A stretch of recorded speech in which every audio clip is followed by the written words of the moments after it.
Assalamualaikum warahmatullahi taala wabarakatuh. Selamat datang kembali di channel saya Muafiq Aziz. Kita melanjutkan buku Tadhkiratul Auliya bab 4 tentang Robi'ah Al-Adawiyah.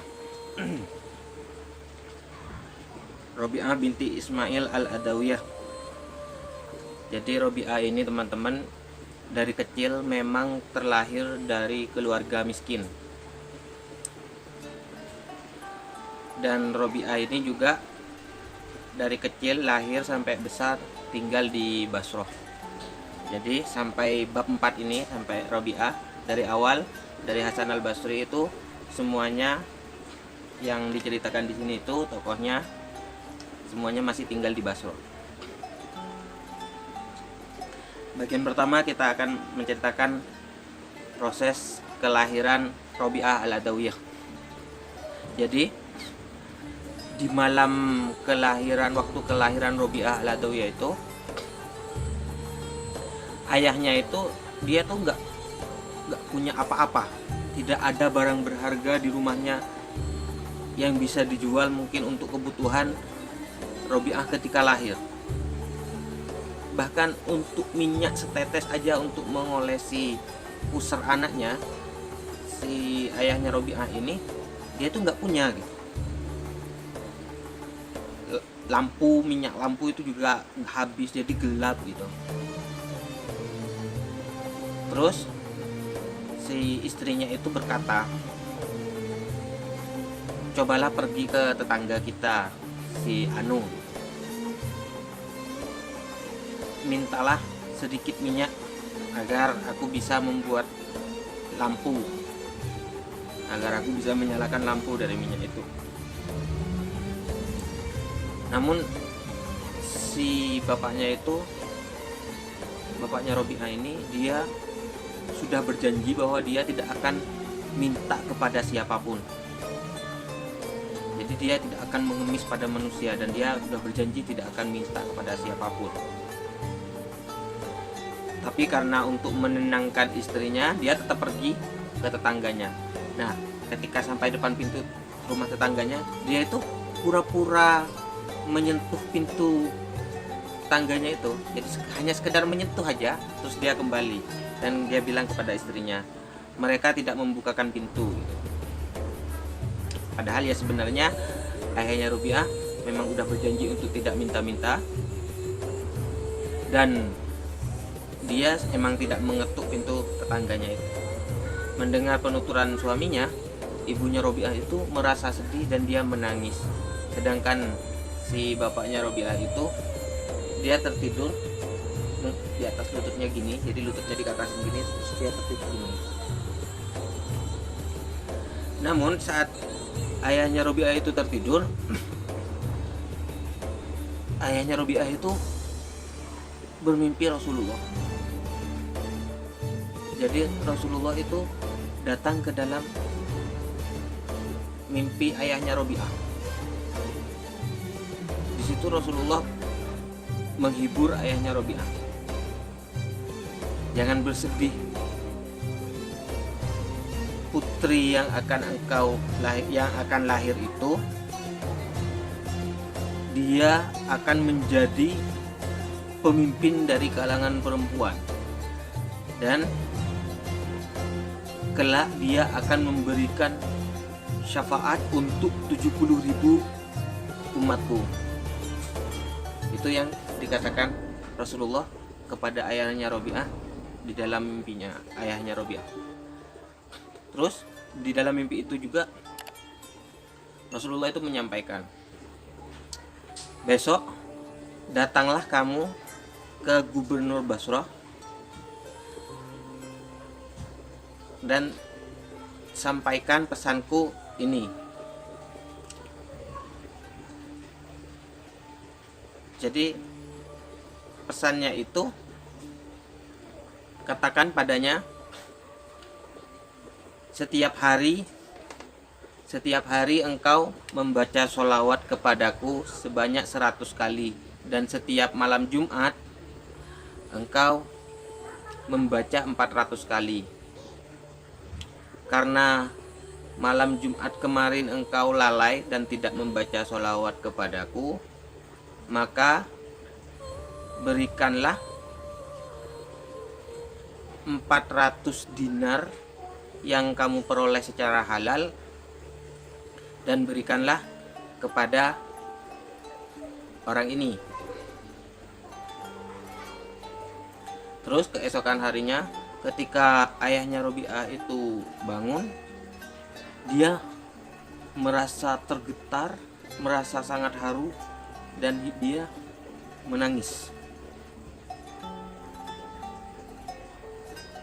Dan dia segera mencari alat tulis untuk menulis apa yang disampaikan Rasulullah itu di dalam mimpinya. Jadi pesan Rasulullah itu segera ditulis, karena mungkin khawatir lupa gitu atau gimana, jadi segera ditulis pesannya.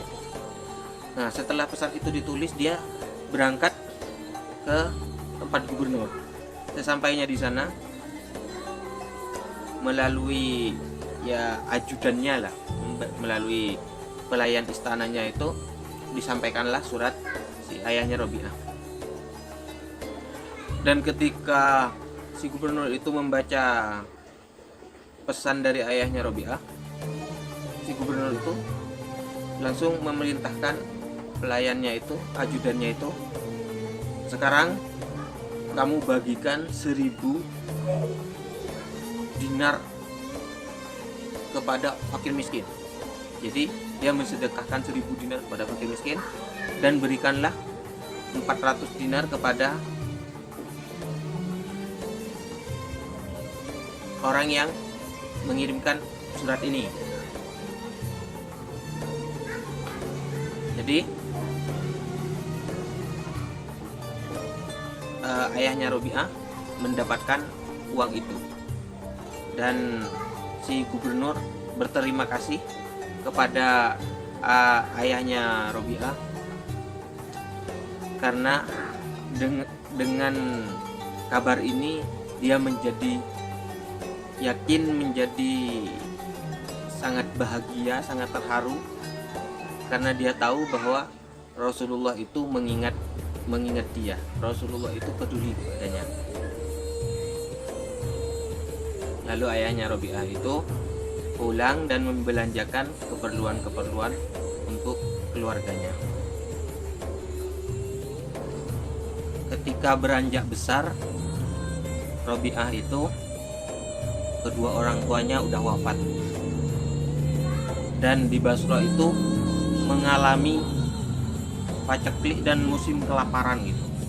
Nah, karena mengalami musim paceklik seperti itu, Robi'ah itu terpisah dari saudara-saudaranya. Dari kakaknya itu Robi'ah terpisah.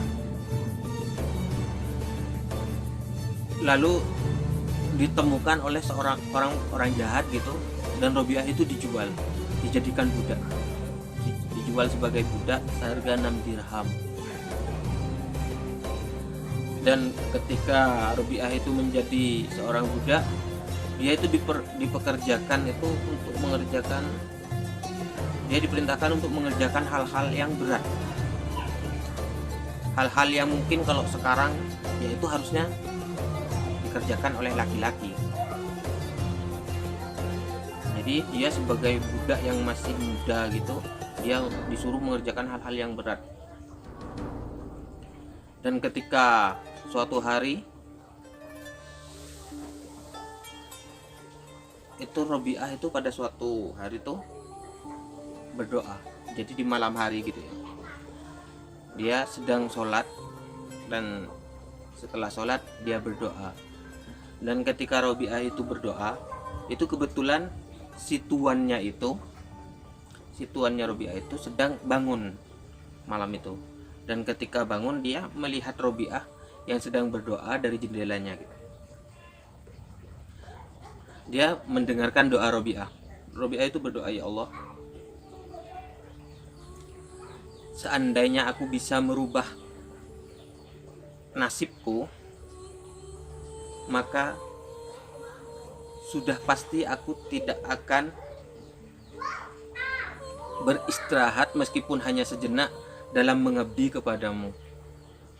Namun telah menyerahkanku di bawah kekuasaan hambamu. Dan ketika Robiah itu selesai berdoa, si tuannya itu melihat ada cahaya terang banget itu di atas kepalanya Robiah. Dan ketika menyaksikan hal itu,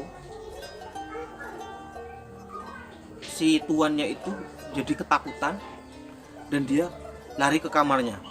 Dia duduk di kamarnya dan termenung. Ketika udah fajar, jadi udah pagi gitu, si tuannya itu memanggil Robiah, "Robiah, ke sini." Jadi tuannya itu bertanya, "Apa yang kamu inginkan sekarang?" Jadi Robiah itu menginginkan untuk dimerdekakan. Jadi dia ingin merdeka gitu, ingin bebas. Dari situ Robiah itu dibebaskan. Semenjak Robiah merdeka, jadi Robiah itu hidup sendiri dan memfokuskan dirinya itu untuk mengabdi kepada Gusti Allah. Jadi pada suatu malam, ini ada cerita yang menarik ya. Jadi pada suatu malam di tempat pertapaan Robiah itu, ketika Robiah udah sangat letih dalam beribadah gitu, Robiah itu tertidur karena lelah. Tertidur. Dari saking lelahnya itu, ujung pandan yang dianyam menjadi tikar itu menusuk wajah Robiah itu Robiah itu sampai gak bangun, padahal kegores luka gitu. Itu Robiah itu gak bangun. Itu menggambarkan dari saking lelahnya Robiah sehingga Robiah tertidur, betapa lelahnya Robiah tertidur. Nah, di malam itu ada 2 maling yang masuk ke dalam pertapaan Robiah itu untuk mencuri salah satu pakaian Robiah. Maling ini mau mencoba mencuri pakaian Robiah. Ketika maling itu mengambil pakaian Robiah dan hendak keluar, pintu keluar pertapaan Robiah itu jadi tertutup, hilang. Jadi gak ada pintunya. Pertapaan itu jadi gak ada pintunya. Dan ketika diletakkan kembali ini pakaian Robiah itu, pintu itu ada lagi. Dan hal itu berulang sampai 7 kali. Sampai udah 7 kali itu si maling mulai frustasi dan tiba-tiba ada suara, "Berani-beraninya kamu maling di tempatnya Robiah. Dia itu telah menghabiskan seluruh hidupnya itu hanya untuk beribadah. Setan aja tidak berani masuk ke rumah ini." Itu kata suara. "Sedangkan kamu maling-maling jahanam, berani-beraninya kamu mau mencuri dari tempatnya Robiah." Jika salah satu sahabat sedang tertidur, maka sahabat yang terbangun dia akan menjaganya. Maka sekarang kamu pergi dari tempat ini. Jadi maling itu nggak jadi mencuri dan pintunya terlihat lagi, dia lalu segera pergi dari tempat itu. Terus ada kisah lainnya. Jadi pada suatu ketika itu ada 2 ulama gitu, yang dia merasa sangat lapar dan dia sedang dalam perjalanan. Dia mampir di rumahnya Robiah, bertamu ke rumahnya Robiah. Dan ketika Robiah menyambut tamu itu, Robiah itu cuma punya 2 potong roti. Dan Robiah itu menyiapkan tempat untuk menyuguhkan 2 potong roti itu. Tapi ketika hendak disuguhkan roti itu kepada si tamu, tiba-tiba datang seorang pengemis. Lalu 2 potong roti itu diberikan kepada si pengemis,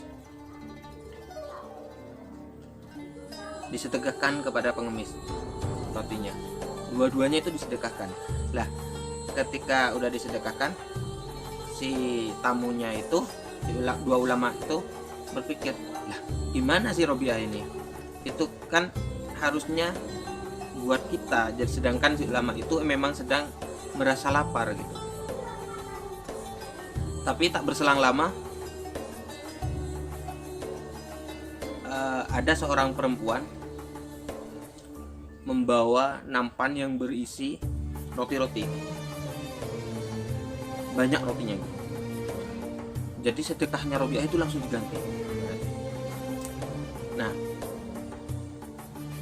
perempuan yang membawa nampan itu bilang kepada Robiah bahwa majikannya menyuruhnya untuk mengantarkan roti-roti ini buat Robiah. Nah, ketika melihat roti-roti itu, Robiah itu nggak langsung menerima roti itu. Robiah itu menghitung roti itu. Itu 1, 2, 3, 4, 5. Ternyata roti itu berjumlah 18. Ketika roti itu berjumlah 18, setelah menghitung, Robiah bilang kepada pelayan itu, bukan, roti ini seharusnya bukan punyaku. Tapi si pelayan itu berusaha meyakinkan Robiah bahwa si majikannya itu benar-benar memberikan roti ini buat Robiah gitu.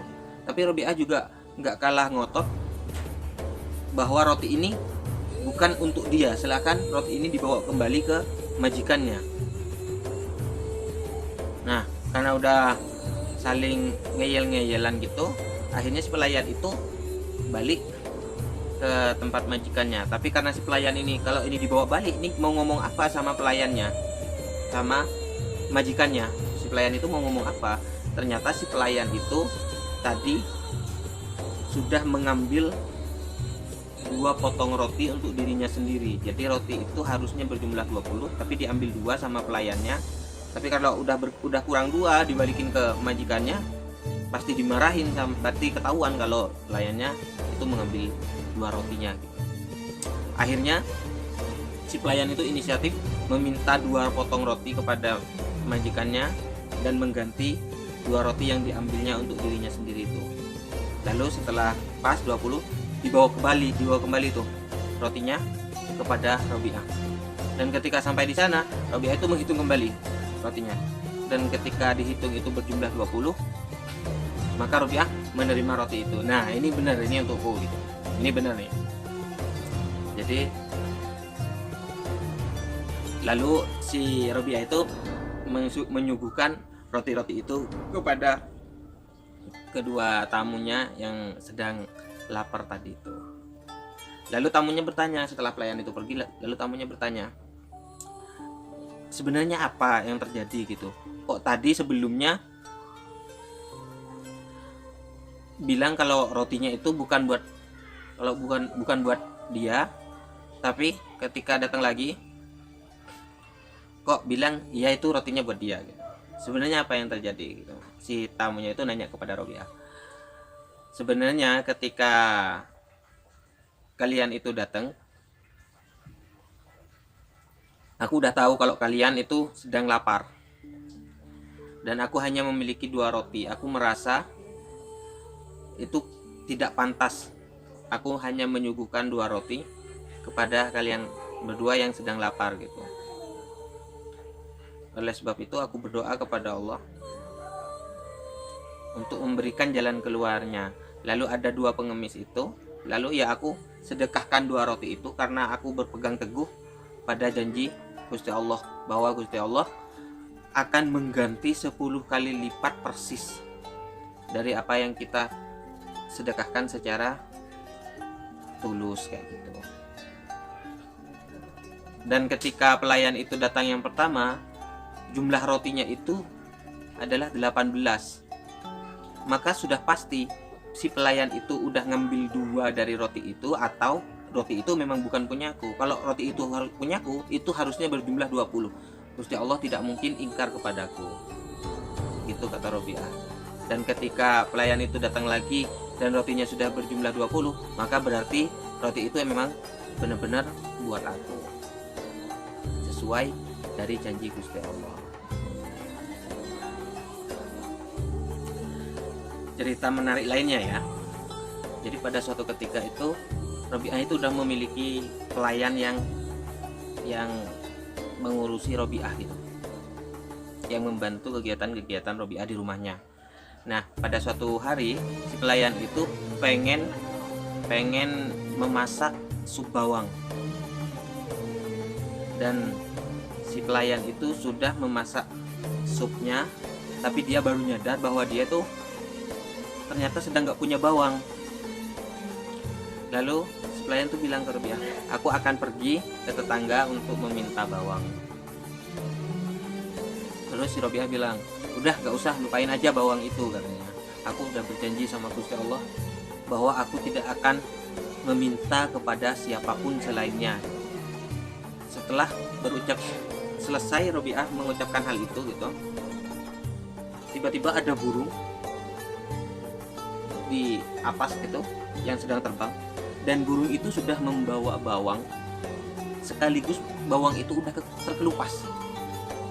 Jadi burung itu membawa bawang di mulutnya gitu, yang udah terkelupas, dan burung itu melemparkan bawang itu langsung masuk kepada pancinya si pelayan Robi'ah itu tadi yang sedang masak sup.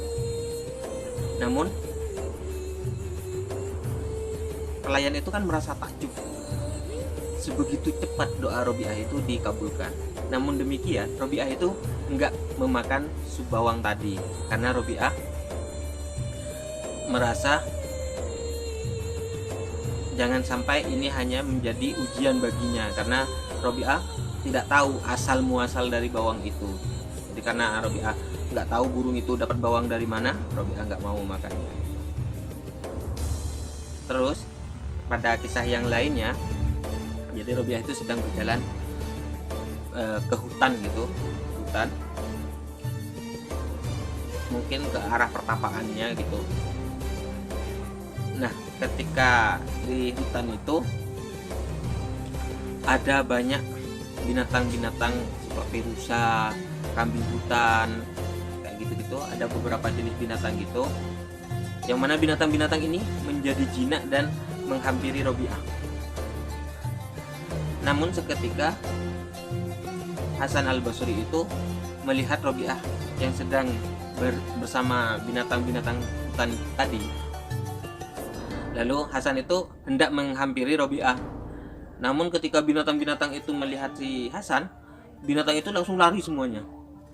Lalu si Hasan itu bertanya kepada Robi'ah, bagaimana bisa ini binatang-binatang itu begitu jinak kepadamu, namun ketika sekilas melihatku mereka langsung lari gitu. Lalu Robi'ah bertanya, kamu habis makan apa emang tadi gitu? Aku habis makan sup bawang, katanya. Itu kata Hasan al-Basri.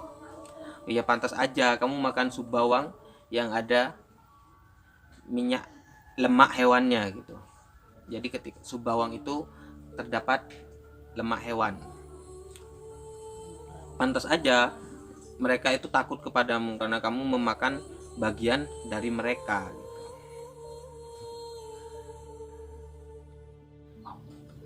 Pada hari yang lain dikisahkan bahwa Robi'ah itu lewat di depan rumahnya Hasan. Terus ketika Robi'ah sampai di depan rumahnya Hasan, terasa ada tetesan air yang mengenai Robi'ah. Robi'ah mengira bahwa tetesan itu adalah air hujan, dan ketika Robi'ah mendongakkan kepalanya, barulah ia sadar bahwa tetesan air itu merupakan tetesan air mata dari Hasan yang sedang menangis di rumahnya. Jadi rumahnya Hasan tuh mungkin ada di bagian atas gitu, sehingga Robi'ah lewat di bawahnya itu, di depan rumahnya, air mata itu mengenai tubuh Robi'ah. Lalu melihat hal itu, Robiah itu menegur guru gitu. Jadi Robiah itu masih memanggil Hasan Al-Basri itu sebagai guru, karena Hasan Al-Basri itu terkenal sebagai orang yang alim di zamannya ya. Terkenal sebagai orang yang alim dan sangat soleh gitu. Lalu ditegur oleh Robiah, "Guru, mengapa engkau menangis? Tangisan itu adalah pertanda dari kelesuan spiritual. Berhentilah menangis." Mendengar teguran Robiah itu, Hasan itu merasa sedikit sakit, tapi dia tetap menahannya. Nah, di beberapa hari kemudian, Hasan itu bertemu kembali dengan Robiah di pinggir sungai Tigris. Lalu Hasan itu mengajak Robiah untuk sholat 2 rakaat. "Robiah, ayo kita sholat sunnah 2 rakaat." Lalu si Hasan itu menghamparkan sajadahnya di atas air, dan Hasan itu naik ke atas sajadahnya. Jadi Hasan itu mengajak Robiah sholat di atas air. Lalu dijawab sama Robiah, "Hasan," katanya, "kalau kamu mau menunjukkan kesaktian-kesaktian seperti itu, pastikan bahwa apa yang kamu lakukan itu tidak bisa dilakukan sama orang lain." Lalu setelah berkata demikian, Robiah itu mengambil sajadahnya dan melemparkan sajadahnya ke udara, dan Robiah lompat ke atas sajadahnya. Jadi Robiah itu sholatnya di udara. Terus ketika Robiah sampai di atas sajadahnya, dia bilang ke Hasan, "Hasan, ayo sini, naik ke sini." Ya, Hasan tertegun melihat pencapaian yang telah dicapai oleh Robiah. Sementara Hasan juga belum bisa seperti Robiah, sholat di udara belum bisa. Hasan itu masih bisanya itu masih sholat di atas air. Di bab sebelumnya ya, ketika bersama Habib Al-Ajami, Hasan itu kan nggak bisa berjalan di atas air, sementara si Habib itu bisa jalan di atas air. Nah, di sini ketika Hasan ini udah bisa di atas air, nah ketemu sama Robiah, dan ternyata Robiah itu bisa di udara, Robiah itu bisa terbang. Hasan ini kok kayaknya selalu disalib sama muridnya ya, tanpa merendahkan kewalian si Hasan Al-Basri ini. Kok kayaknya Hasan Al-Basri ini selalu didahului oleh murid-muridnya gitu. Tapi semoga kita semua ini mendapatkan barokah dari para aulia yang ada di buku Tazkiratul Aulia ini. Nah, melanjutkan cerita yang tadi, setelah melihat Hasan itu menjadi murung kembali, lalu Robiah itu menghibur si Hasan. "Hasan, kamu tidak usah terlalu memikirkan hal-hal yang semacam ini. Apa yang kamu lakukan tadi barusan itu bisa dilakukan oleh ikan. Dan apa yang saya lakukan ini, maksudnya terbang di udara ini, juga bisa dilakukan oleh burung. Lalu untuk apa kita harus berbangga dengan hal-hal yang semacam ini?" Terus kita lanjut ke kisah yang lainnya. Jadi pada suatu malam itu, Hasan bersama 3 temannya berkunjung ke rumah Robiah untuk sekedar berbincang-bincang, ya berdiskusi gitu mungkin ya. Intinya Hasan itu berkunjung ke rumah Robiah untuk berbincang-bincang. Terus dalam keadaan rumahnya Robiah itu dalam keadaan gelap karena minyaknya itu tiba-tiba habis. Minyak untuk lampu itu tiba-tiba habis. Lalu seketika Robiah itu menunjuk satu jarinya gini, dan keluar cahaya dari jarinya Robiah. Dan mereka itu ngobrol-ngobrol di bawah cahaya yang ada di jarinya Robiah. Dan mereka itu ngobrolnya sangat asik sampai fajar itu tiba.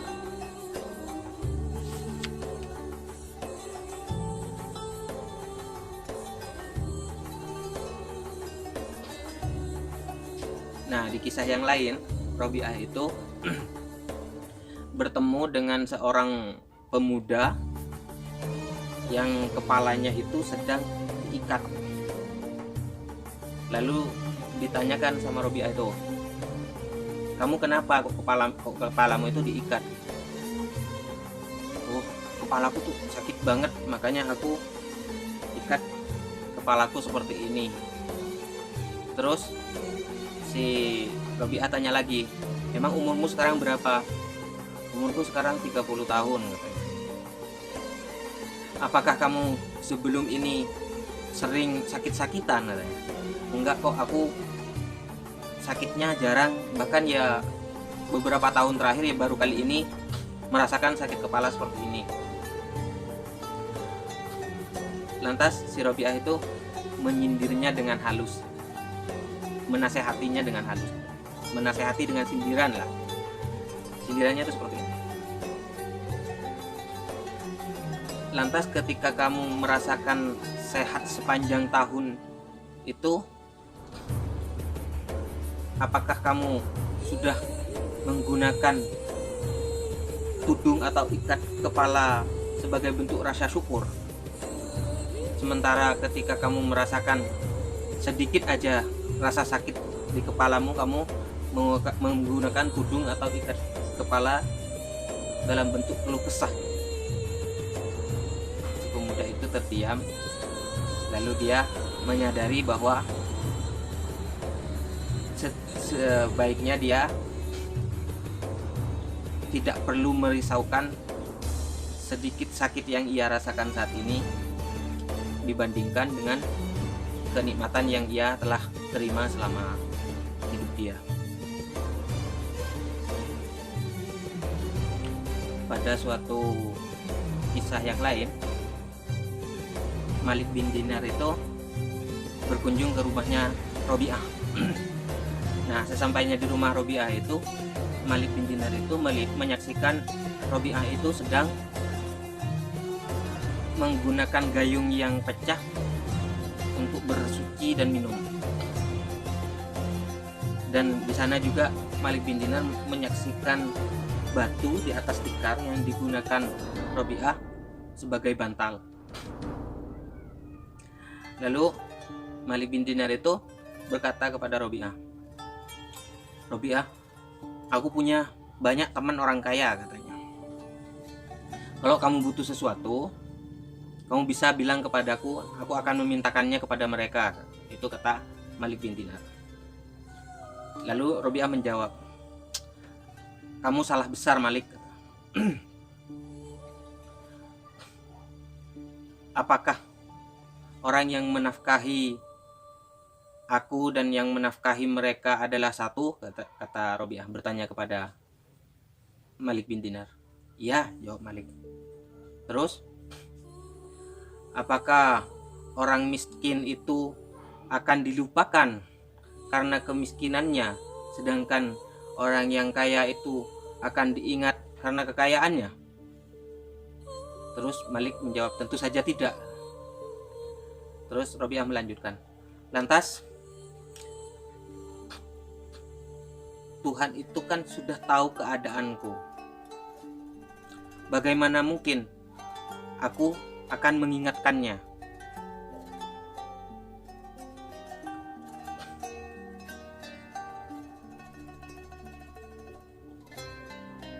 Ini semua adalah hal yang dikehendakinya, dan aku menyukai semua yang dikehendakinya.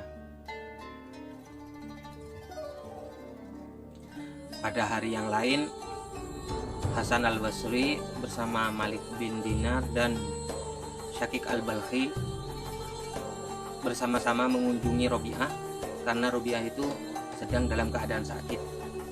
Dan ketika sampai di rumah Robiah dan melihat Robiah sedang sakit, Hasan al-Basri itu memulai ucapannya, seorang manusia tidak bisa dipercaya kata-katanya jika ia tidak tabah menanggung cambukan Allah, katanya. Itu kata-kata Hasan yang diucapkan.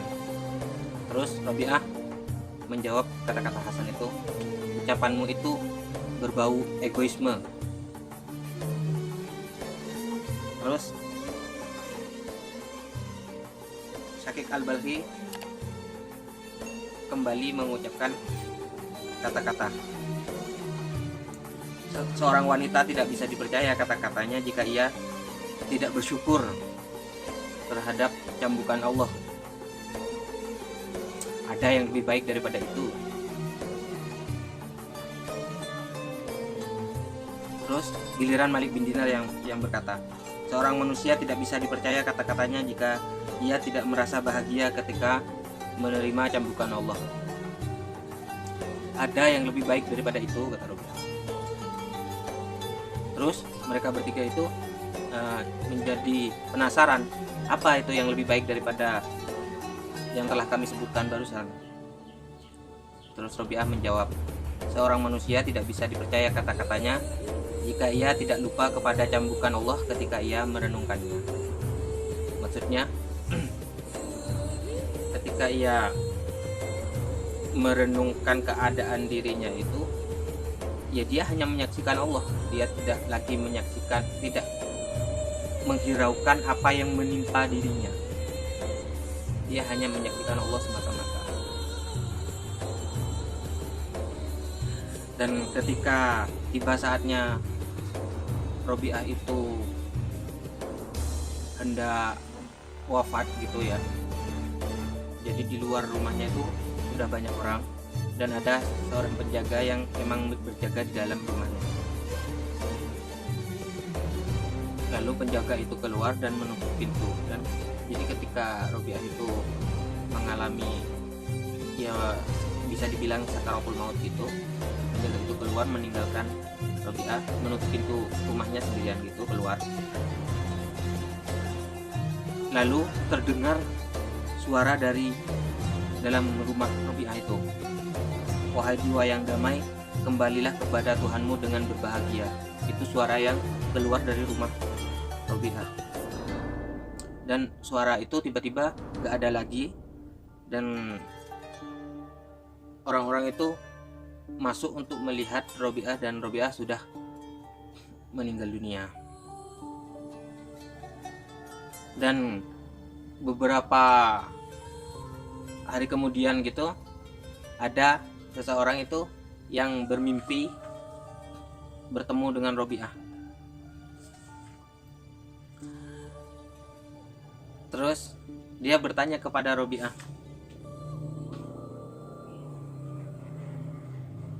bagaimana engkau menghadapi Mungkar dan Nakir, katanya. Jadi Rabi'ah ditanyain sama orang yang mimpi tadi, Rabi'ah, gimana kamu caranya ngadepin Mungkar dan Nakir? Jadi Rabi'ah itu bercerita di mimpi orang itu, ketika Mungkar dan Nakir itu datang, dia bertanya kepadaku, siapa Tuhanmu? Lalu aku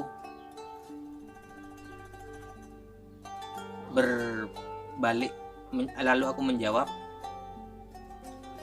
kembalilah kepada Tuhanmu dan katakan kepadanya, di antara beribu-ribu makhluk yang ada, janganlah engkau melupakan seorang manusia yang lemah ini. Aku hanya memiliki engkau di dunia yang luas, tidak pernah lupa kepadamu, tetapi mengapa engkau mengirim utusan untuk sekedar menanyakan siapa Tuhanmu kepadaku? Jadi malah Mungkar Nakir itu disuruh balik, suruh ngadep ke Gusti Allah, suruh tanyain sama Gusti Allah. Jadi itu dia ya cerita-cerita tentang Rabi'ah Al-Adawiyah. Semoga kita itu termasuk orang-orang yang mendapatkan barokah dari Rabi'ah Al-Adawiyah atau para wali yang lain yang ada di buku Tadhkiratul Auliya ini. Terakhir, saya di sini akan membaca doa-doa Rabi'ah. Bismillahirrahmanirrahim. Ya Allah, apapun yang engkau karuniakan kepadaku di dunia ini, berikanlah kepada musuh-musuhmu, dan apapun yang engkau karuniakan kepadaku di akhirat nanti, berikanlah kepada sahabat-sahabatmu, karena engkau sendiri cukuplah bagiku.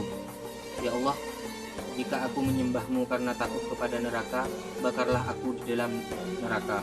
Dan jika aku menyembahmu karena mengharapkan surga, campakkanlah aku dari dalam surga.